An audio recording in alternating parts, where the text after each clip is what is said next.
Šajā sērijā mēs parādīsim ar loka aizjūgu jums zirga uzsākšanu kustību no vietas, griešanās pa labi, griešanās pa kreisi, zirga apstādināšanu un kā mums paprasīt atpakaļgaitu.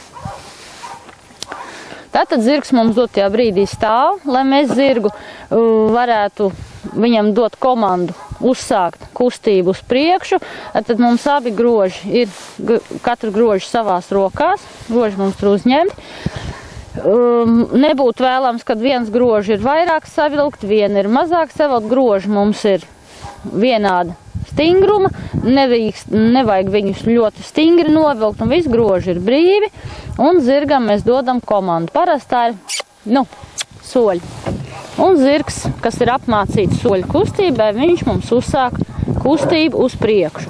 Tātad brīdī mēs arī griežam zirgu lēnām pa kreisi, griešana pa kreisi notiek. Tātad mēs lēnām ar kreiso grozi zirgam, kas saka, paprasam, nedaudz viņu paraustam pa kreisi, un labie groži mums netiek viss nomesti, bet tieši tāda paša arī stingrībā tiek pieturēta. Mēs pieturam, lai nenotiktu ļoti strauji kustība. Ja tagad mēs zirgu lēnām griežam pa kreisi, tātad zirgs aiziet pa kreisi, bet ja mēs savukārt tagad ļoti strauji mēs nometīsim un tikai prasīsim ar kreisās puses grožiem, tad tas var izskatīties šādi labo. Mēs nometam un paprasam, un mums ir ļoti strauši nesmugs grieziens.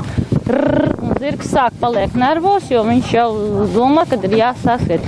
Tātad skaisti griežam pa kreisi. Un, ja mums zirgs ir sagatavots pareizi iebraukšanai, viņam pirms tam ir jāiemāca, kāda ir komanda soļi. Tātad, ja mums zirgs liekas, ka mums tā kā nedaudz par ātru grib iet un grib steigties, tad mēs vienkārši pasakam soļi vairākas reizes, un zirgam būtu jāpāriet mierīgā soļu kustībā. Tieši šādā pašā veidā, kā mēs zirgu griežam pa kreisi, mēs arī zirgam prasam labās puses pagriezienu. Tātad, dotajā brīdī zirgs mums iet soļos taisnu virzienu kustību, un kreisās puses groži mums netiek nomesti, bet ar labās puses grožiem vairākas reizes zirgam paprasot, zirgs izdara kustību pa labi.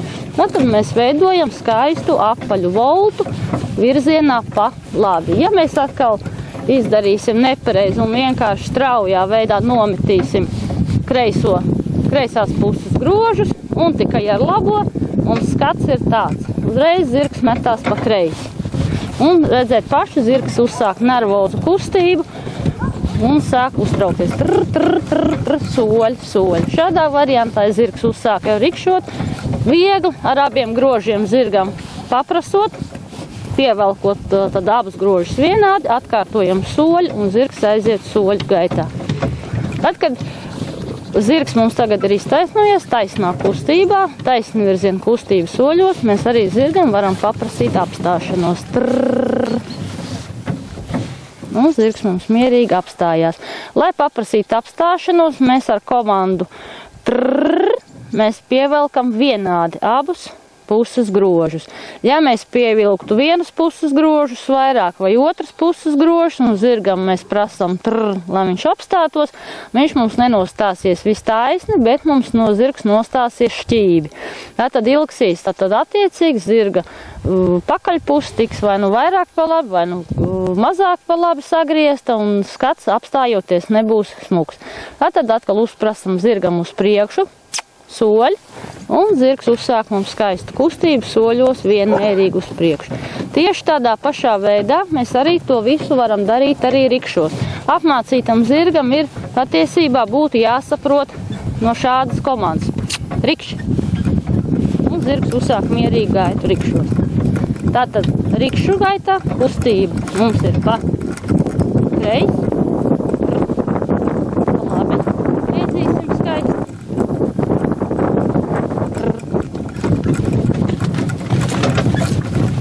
Un mēs griežam atkal skaisti pa kreisi.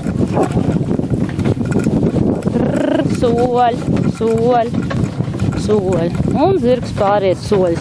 Zirgs ir pārgājis soļu gaitā, dodam viņam grožus brīvāk, lai viņam nerastos diskomforts mutē, un jo mēs esam paprasījuši, viņš ir pārgājis no straujas gaitas uz lēnāku gaitu, un nebūtu nav vajadzība ilgāk mums pieturēt, jo zirgs mums paliks nervos.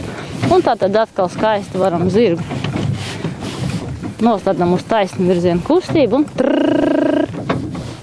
zirgs mums apstājās. Tad, kad zirgs ir apstājies, varam arī atpakaļ gaitu no zirga prasīt. Tas izpaužas, tātad mēs abas puses grožus pie sevis vairāk pievelkam un ar komandu atpakaļ prasam atpakaļ gaitu. Atpakaļ. Atpakaļ. Atpakaļ. Atpakaļ. Zirgs mums izdarīja komandu, ko mēs prasījām, tātad viņš izgāja atpakaļ gaitā.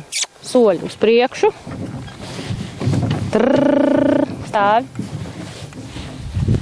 Paņemam abas puses grožus. Atpakaļ. Atpakaļ. Atpakaļ. Atpakaļ. Atpakaļ.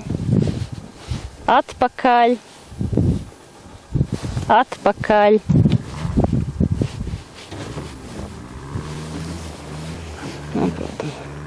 Soļus priekšu.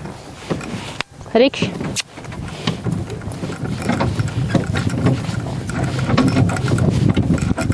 Soļi. Soļi. Soļi. Pāriet soļu gaitā, atdodam grožu. Stāvi.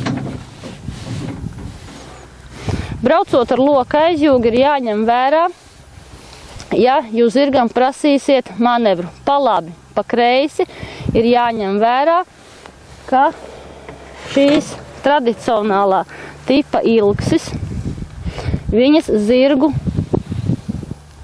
ierobežo, un zirgs jums ilgšu dēļ nevar izdarīt strauju kustību ne pa labi, ne pa kreisi. Tādā gadījumā ir tomēr braucot ar loka aizjūgu ir jāievēro, ja mēs zirgu strauji prasam manevru, mēs viņam radīsim nepatīkam sajūtas, pirmkārt rasu rāvienu varam mutē ieraut un zirgam nebūs patīkam, bet tādā gadījumā braucot loka aizjūgu ir jāņem vērā, ka zirgam ir grūti izdarīt ļoti straujus manevrus pa labi, pa kreisi, un griezieni ir jādara pēc iespējas vienmērīgāk, lai mēs zirgam neradītu nepatīkams sajūtas, atdaroties pret ilgsīm. Jo tad griežam strauji pa kreisi un situācija tāda. Mēs prasam un ir atdūries viss labais sāns pret ilgsīm. Tas pats notiek prasīt pa labi, un tad mēs zirgu redziet ierobežojam, un viņam nepatīkam, un zirgs sāk nervozēt.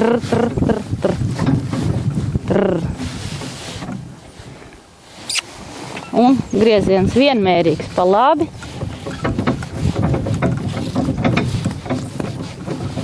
Zirgs nenervozē, gaita ir vienmērīga, viņam nav nepatīkams sajūtas, nav asu rāvienu. Un zirgs savā gaitā uzturās mums mierīgi, un tieši tad pat gaita ir arī pa kreisi. Prasot mierīgi pa kreisi, veicam loka aizjūgā slaidu loku, lai mēs zirgam neradītu nepatīkam un nebūtu zirgam diskomforts. Tā kā, ja mums ir vajadzība braukt sacensībās, tad ir īpaši jāpiestrādā pie tā,